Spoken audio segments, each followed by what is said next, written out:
Welcome back to the final session of Pixel Palooza 2025. Now, joining me for a fireside chat, we have Tammy Everts. Tammy has spent the past 2 decades studying how people use the web. And since 2009, she's focused on the intersection between site speed, user experience, and business metrics. And she has a book on the topic. It's called Time is Money, The Business Value of Web Performance, published by O'Reilly. It distills a lot of that research, so I recommend you all check that out. And Tammy today is the Senior Director of Community at Embrace, and she's also the co-chair of the world's only web performance conference, Performance.now, which is held every year in Amsterdam. Also, Tammy has a fun fact. She's the first owner of Uber.com. Unfortunately, didn't make her rich. And so, because we're doing this fireside chat style, I've got a ton of questions queued up already for Tammy, but I want to hear from you all out there as well. So, I'm going to keep an eye on the chat as Tammy and I are talking. So, if you have questions, just drop them in there and I'll find a way to work them into our conversation. So, thanks for being with me today, Tammy. Yeah, my pleasure. Thanks for inviting me. Absolutely. So I think the most natural place to start is to give us a little bit of a background on the work that you've done, and also I'll drop in here. I would love to hear a little bit more about this Uber.com story too. Well, I won't leave you in suspense. The Uber thing was way back in the early 90s. Me and my husband and a friend of ours from university, we started a zine on paper that we called Uber. And then it's really expensive to print on paper. So we started publishing it online. We had a website back when websites were gray and had black text. And we called it uber.com because I think I mentioned that was the name of our zine. And so, yeah, we were the first people to buy the domain and we published the zine for a while. Can't find it on the Wayback Machine because it predates the Wayback Machine. But I wish that I could have some screenshots to show you because, yeah, it was fun times. We sold it when we kind of decided to, disband the magazine, and we made tens of hundreds of dollars. And then, like years later, we're like, Uber, what's this? So yeah, it's kind of funny.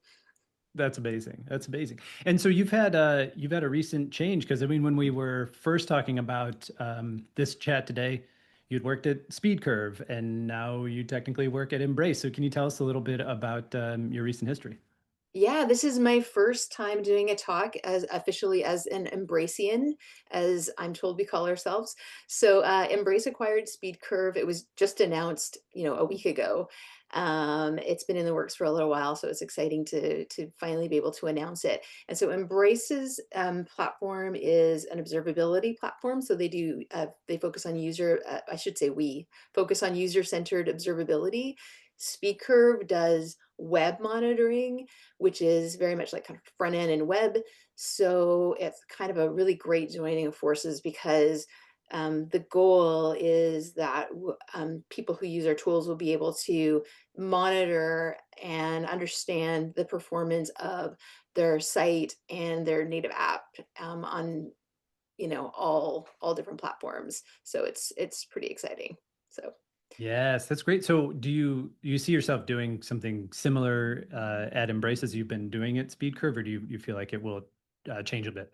Yeah, hopefully just like more and even better because I've been at SpeedCurve for 8.5 years.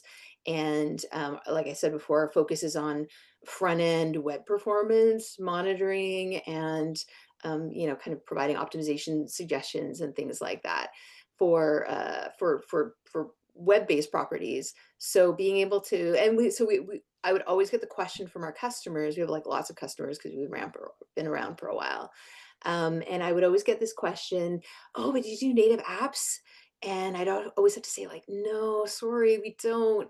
So Mm. now I don't have to say that anymore. So I'm really looking forward to digging into Embrace data and like kind of understanding what performance means and what kind of metrics that you track on native apps because it's not apples for apples. It's a little bit of apples and oranges. So I'm really looking forward to that. Oh yeah, that's a really good point. It's a totally different platform, right? You gotta look at it differently. Yeah. Yeah. So we want to talk about web performance and primarily on the front end. And so usually when I'm chatting with folks about this, one of the first questions I ask them is, why does it matter? Or, just very broadly speaking, why should folks care about web performance, particularly as it affects the user experience? Yeah, so I mean, it's so funny because I've been doing this for so long, I take it for granted, and then I'm like, "Oh, no, wait, I wrote a book about this," so that because I wanted people to know that these issues, are kind of real and they tie back to your business and your and user behavior. So it kind of varies from site to site. There's lots of different studies out there that kind of dig into this, but what it boils down to is that after many years of studying many different websites, what we know is that as pages slow down from a user perceived perspective, it affects business metrics like bounce rate, cart size, conversion rate, all kinds of things. So it stands in your best interest to make your pages appear as quickly as they can to your users because ultimately it hurts them. I mean, a crappy user experience is a crappy user experience. And we all know what slowness feels like and how awful Mhm. it is. But it also hurts your business. So yeah, that's kind of it in a nutshell. And is there kind of a golden rule, like if a page takes this long to load, you're going to lose some percentage of your user base? I wish it were that easy. I get asked all the time if there's like a kind of a bit of a unicorn metric to chase or, like some kind Hmm. of universal threshold. I mean, I did a talk at you mentioned performance.now, the conference that I helped chair. I just did a keynote there 3 weeks ago where I focused on getting people to think about bridging the gap between pragmatic goals, for example, like, oh, if we make for our particular site, we've done the research and we know that we'll have peak conversion, so basically best possible conversion rate if pages render in 2 seconds. So that might be the number for your particular site at this particular moment in time. And so 2 seconds kind of feels like, oh, okay, that's your goal. But then there's also a user experience goal, which is that really to deliver a beautiful, seamless user experience that makes people feel like, oh, this is lovely. I'm just flicking through like pages on a book. Like just it's as seamless as anything else that I do in life that is lovely and enjoyable. For that, you're kind of aiming at 100 milliseconds, which gives you that illusion of instantaneousness.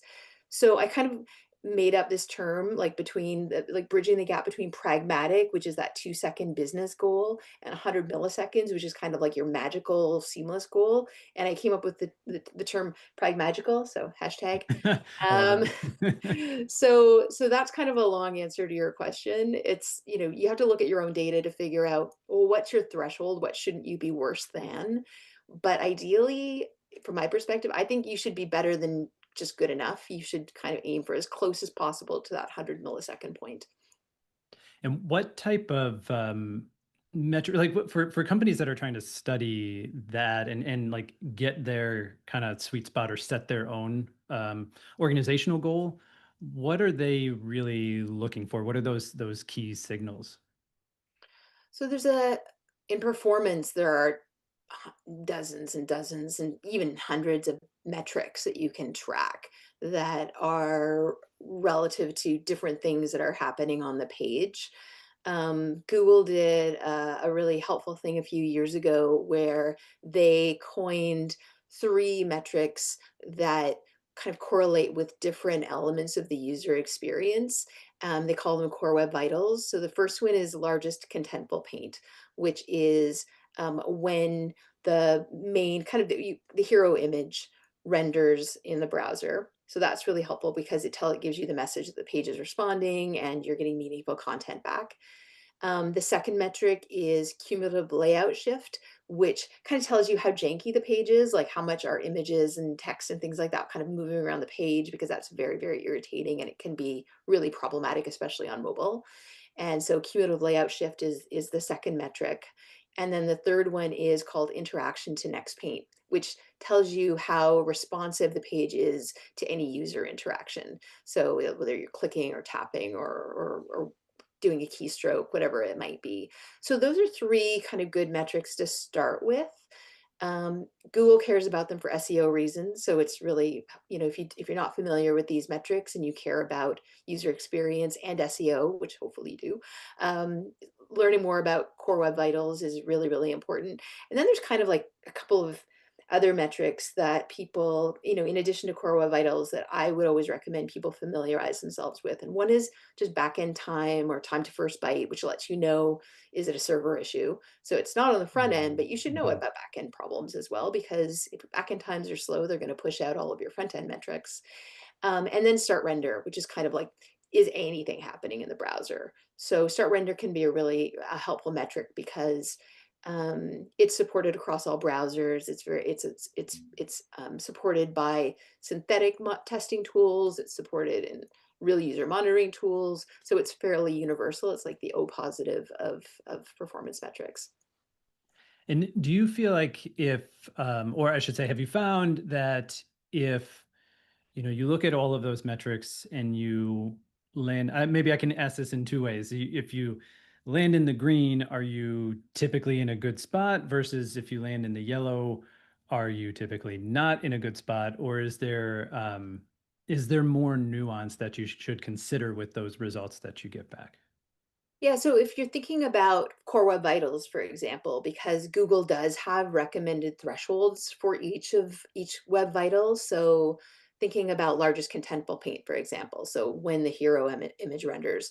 So Google considers anything good that is faster than 2.5 seconds. And then that's green.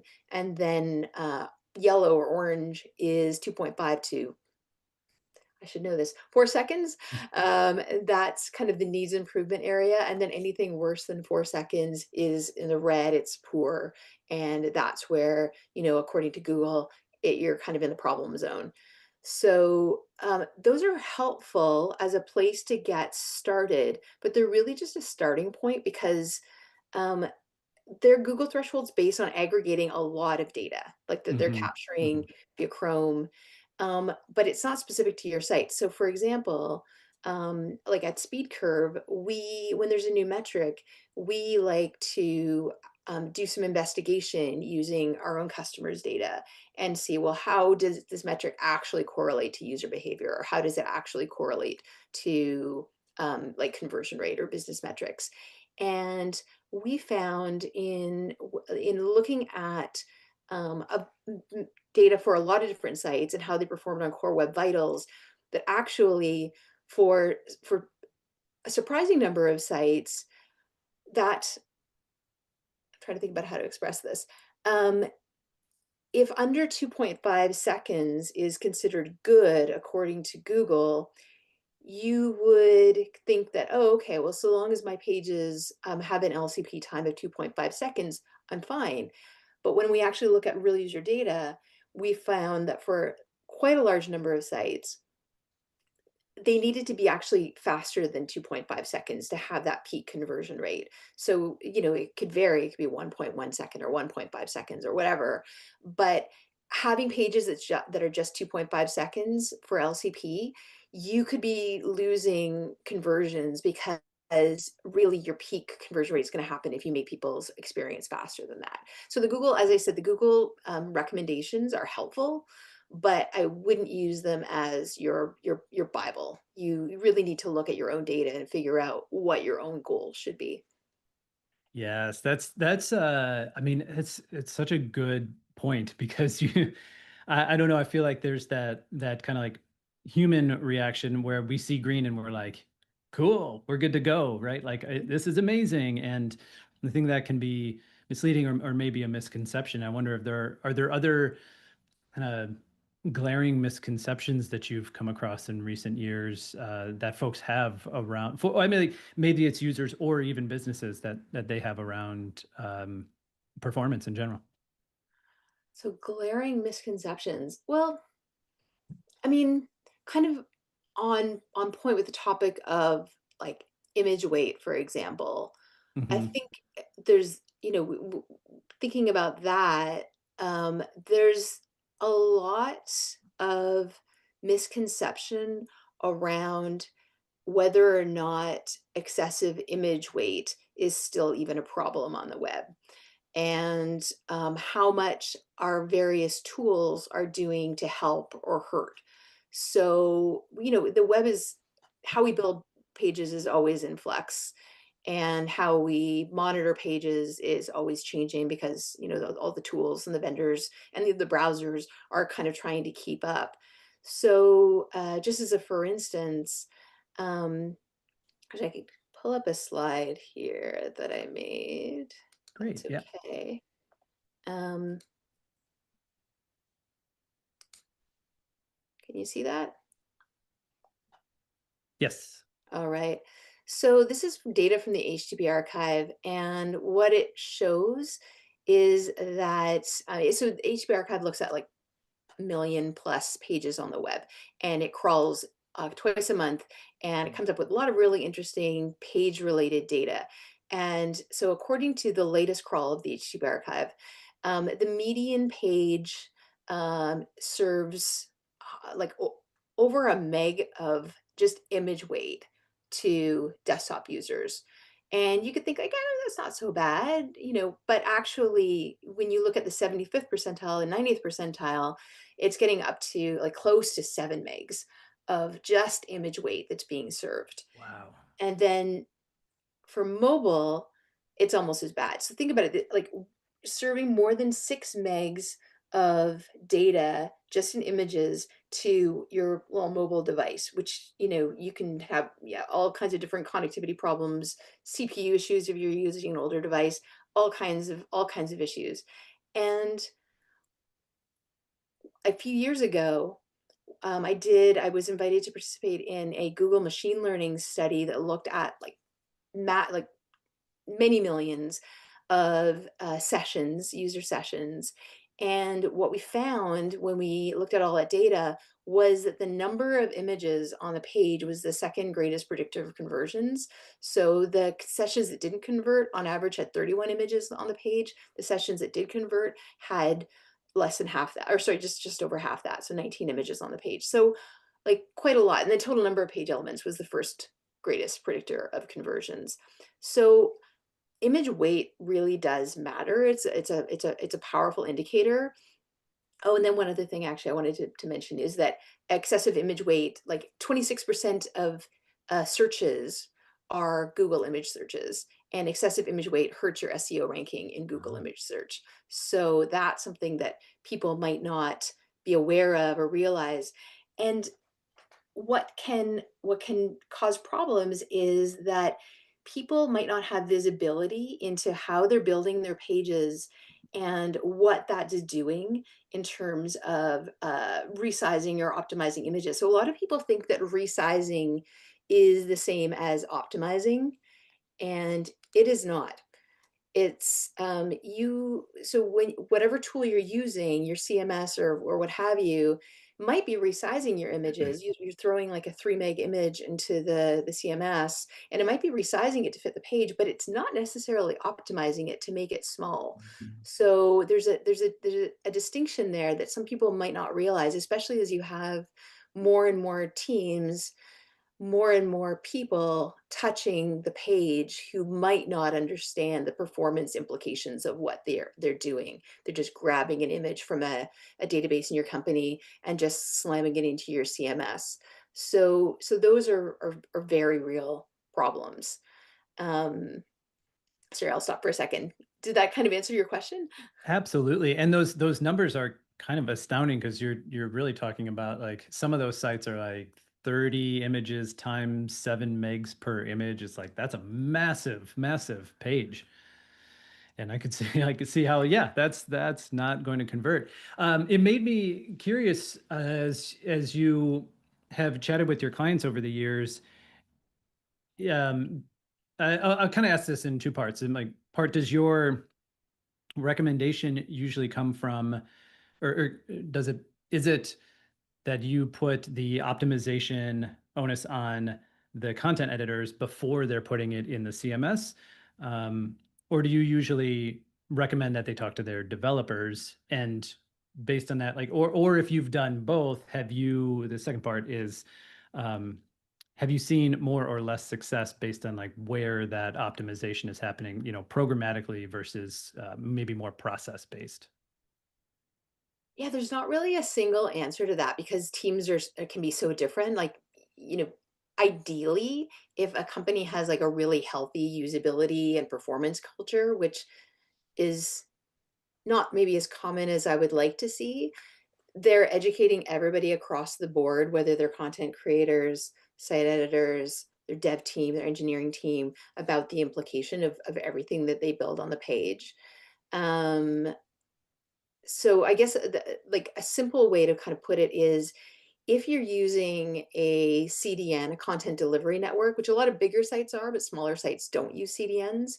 So if Mhm. you're using a CDN, you want to make sure that your CDN is actually turned on or that you've enabled image compression and other image optimization strategies with your CDN. So, ideally, your CDN suggesting it to you, but you want to make sure that you're doing that. And if you don't use a CDN, then you absolutely do need to make sure that anybody who is uploading images to your site understands that the images need to be the correct size, they need to understand that responsive image resizing is not the same as optimization. And there's a lot of good resources online. I'm not a developer myself. I'm a UX person, so I kind of just know enough to kind of say like, do that, don't do that. But then getting into the nuts and bolts of how it's done, there are people who have a lot more expertise in actual strategies than I do. But yeah, so a- another couple of strategies that are get used but then also, I mean, there's no bad strategies really. It's more just their application. And so, as an example of this, um, we talk about lazy loading. So lazy Mhm. loading is a really great like page optimization strategy. And what it does is um, when used well, non-essential images, so images outside kind of the viewport, get lazy loaded and so they're not blocking what we call the critical rendering path. So the critical rendering path is basically ideally the shortest possible line between that first HTML call of the page and your meaningful content. And the fastest sites typically have a really short critical rendering path. If a page takes a long time to render, and it's not a back end issue, it's often because there's a lot of stuff in that critical rendering path that's just kind of getting in the way. So that could be JavaScript, it could be image files that aren't your main image. It's just a kind of a bit of a messy page. So lazy loading is a really great strategy. The problem is when people implement it too aggressively, and then you get issues like this where you're lazy loading the main image, which you don't want to do, and then that hurts your largest contentful paint time because your important image is being called way, way, way too late. Um, Yes, and I, another, sorry, go on. Let's go ahead. yeah. So I think that kind of like bringing it back to where whose responsibility it is. I like that you were. It seemed like you were really getting at, everybody has to everyone who plays a role in bringing this content or this code to this particular page has some level of responsibility and needs to consider performance in that way because like you said, there are a lot of different ways to implement what that performance might look like, and I think that's that makes a lot of sense. We have a note in the chat here where Courtney said they have to send reminders to their team often. I'm like, yes, it's a thing that we have to constantly talk about, right? Yeah, and it's understandable. I mean, these days it feels like teams are smaller, everybody's asked to do more. Things are happening fast. It's really easy to intentionally or unintentionally skip a step that doesn't feel Mhm. necessary because, you're on your local and the image pulls up quickly for you. So you don't think of it as being this huge image. So you don't recognize it. It's a usability problem. I mean, this is why, and this isn't a plug for SpeedCurve specifically. It's more just a plug for monitoring in general. Like you do some form of external monitoring, like doing synthetic testing on your pages, doing real user monitoring of how your site actually performs for real users out in the wild, so that you have that visibility, because your own visibility does not equal your user's visibility. Your experience is not your user's experience. So I'm a huge advocate of like just always be testing, always be monitoring. I love that.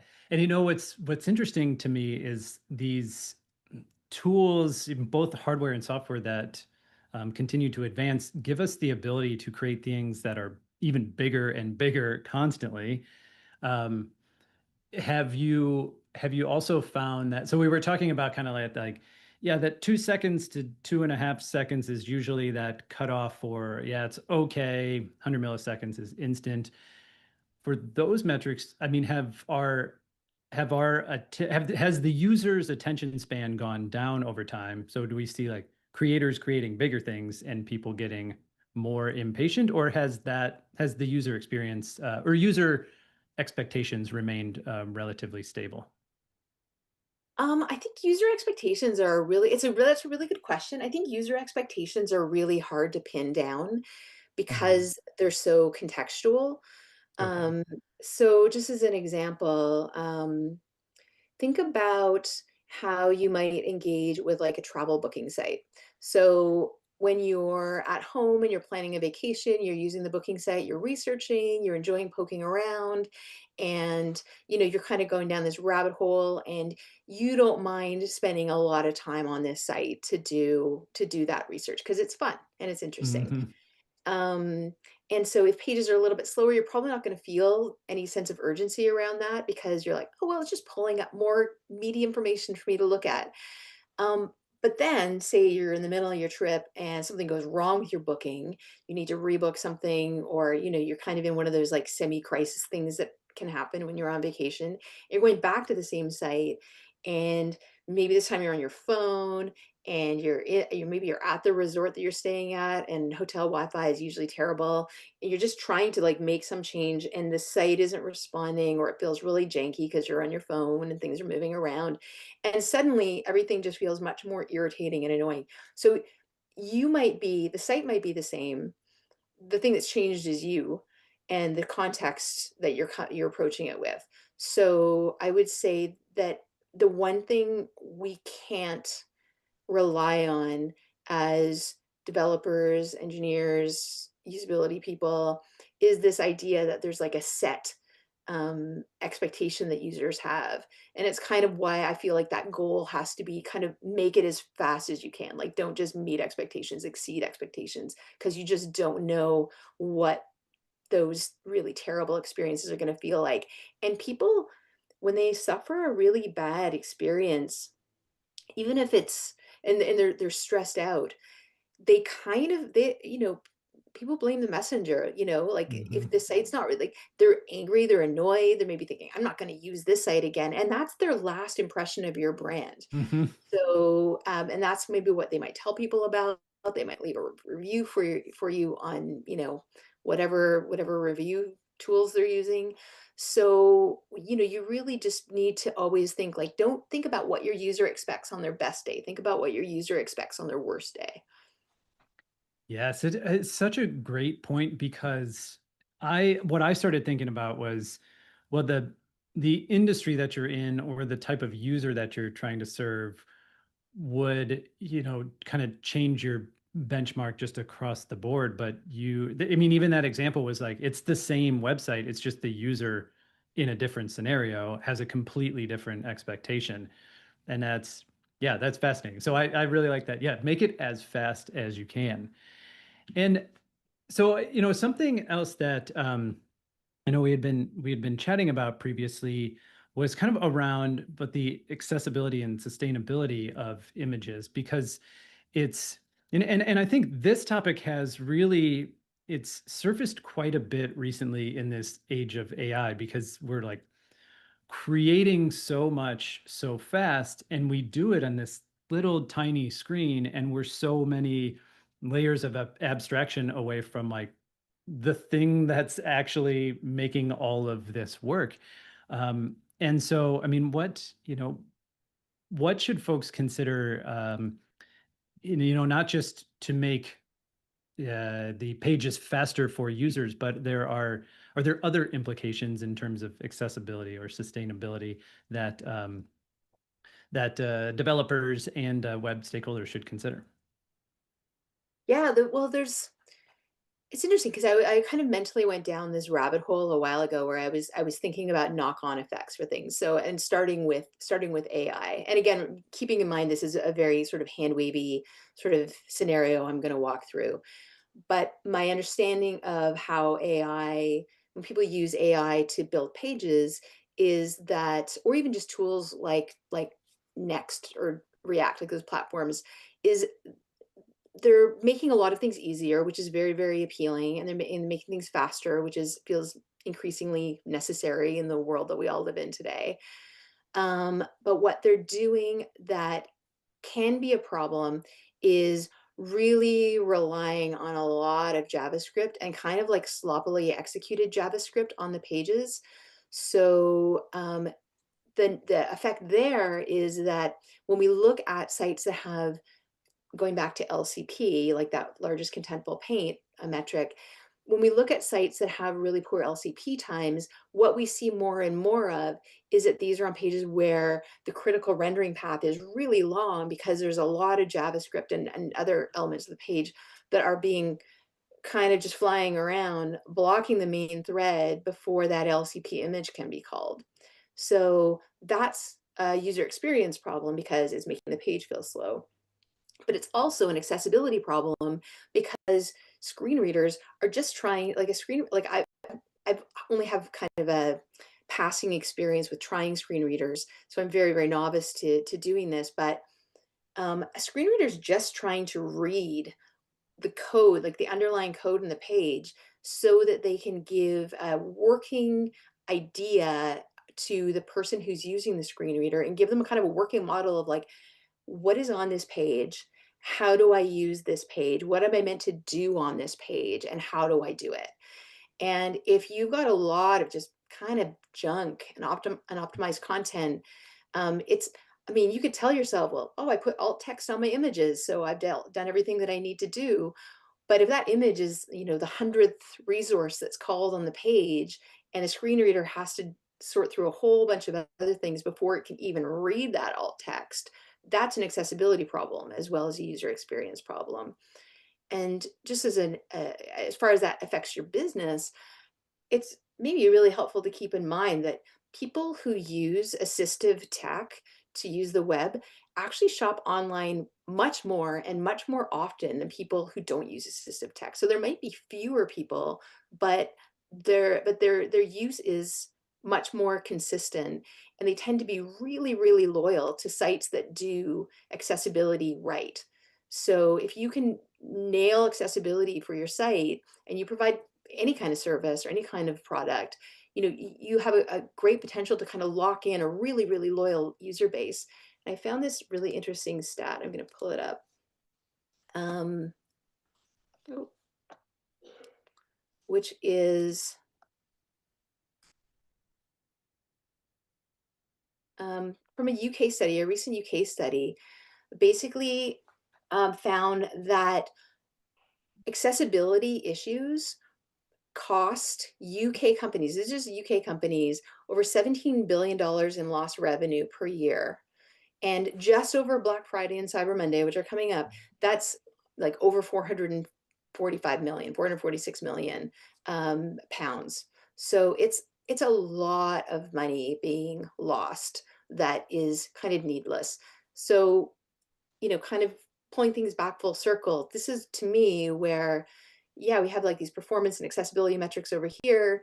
We have, we want to help our users. So there's, just like, I think a heartfelt, human centered kind of goal, but ultimately it ties back to your business. things typically do. User experience is not divorced from the business. It's crucial to the business. Yes, we had a talk earlier today where the presenter had said we were talking about screen readers as well, and they said if you haven't, you should use a screen reader to interact with your website. And I think that is fantastic advice. Aside from that, are there other tools that you recommend that folks employ to make sure that they are accessible to that crowd? I think the first step is finding is having an accessibility audit done for your site. So you can, if you want to do something that's free, is you can use a synthetic testing tool like SpeedCurve does this, but any synthetic testing tool, Lighthouse, which is basically a free tool from Google, will give you an accessibility score, and it'll give you a list of audits for things that you need to fix on your page that will make it better. So that's a really helpful first place to start with. But if you want to go deeper and kind of get, I think, more nuanced and maybe a little bit more helpful and specific advice, you should consider, and I think this is going to be around the corner probably eventually, the same way that, a lot of companies, a lot of businesses have to do like SOC 2 audits and show that they're SOC 2 compliant on an annual basis. Accessibility is probably going to become, kind of have follow that same rigor. I know there are people who are championing that really, really hard.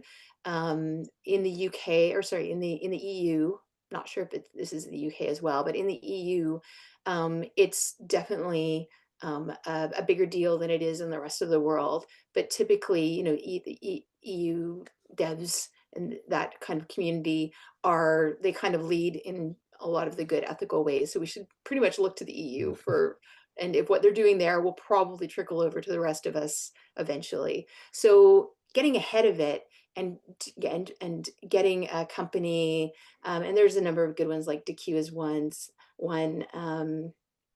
You can look around and getting an annual accessibility audit done to see what you need to fix on your pages, and kind of just trying to be transparent with your customers and the rest of your team about that, and then not introducing more usability problems or accessibility problems. So there's an education piece there, but it's going to become essential, so get ahead of it. Yes, and so okay, so let's say a company has done that, and you've jam-packed a ton of great advice into this short period of time. But let's take that hypothetical situation and say, yeah, okay, so company is super diligent and they're doing an annual accessibility audit. They prioritize the things they need to, hand them off to their engineering teams, et cetera. There's, until they get to next year's audit. I suspect it's more than just having the engineers address this year's audit. What are some other, I mean, maybe they're tools, maybe they're practices or processes that you feel like folks should put in place to kind of, you know, maintain the importance of performance as a priority every day. Yeah, so I think fighting regressions is really like wherever you're at, if you need to get a lot better, or if you just need to get a little better, or if you're already really good, nobody wants to get worse. So for that, I always advocate that folks explore the idea of creating performance budgets. So what a performance budget is something that you implement in whatever your testing tool is, or your monitoring tool. There's a link to this guide that people can find on the SpeedCurve site to what a performance budget is and how to create them. But really what it is pragmatically is you looking at whatever metric you care about. So in this case, I've pulled up image size, total image size for a specific page. And you can see that typically it's kind of down here in the green, but the budget is, I think it's 500 kilobytes for this particular page, and you can see anytime the page exceeded that budget. So you can quickly drill down into the page diagnostics and see, oh my gosh, why did images explode on this page all of a sudden? So performance budgets are really, really helpful for fighting regressions. And from an accessibility perspective, you can set a performance budget for your Lighthouse accessibility score. So even if Lighthouse isn't what you're using as your auditing tool to kind of see where you're in and out of compliance, at the very least, you know that if your Lighthouse accessibility score gets worse, there's something you might need to investigate, like something was introduced that made things worse. So you can start to explore there. That's great. Well, I've really appreciated this time and this chat, Tammy. Do you have any closing thoughts, or if you want to let folks know how they can get in touch if they have further questions for you? Yeah, so I am pretty easy to find. I'm on LinkedIn, just at Tammy Everts on LinkedIn or Blue Sky. Um, you can also email me at tammy@speedcurve.com. And I don't know if folks can't see this because I haven't shared it. I kind of put together this last slide of just, I don't know if people want to do a screenshot or not. Um, these are kind of just the 10 things that I think people should be paying attention to when it comes to optimizing images on their pages, managing image weight and complexity on their pages. I won't read them all here, but if anybody has any questions about these, definitely reach out to me on LinkedIn or Blue Sky or via email, and I will be happy to chat more. I can talk about this all day long, as you probably guessed. Well, thank you very much, Tammy. Thank you, Sean.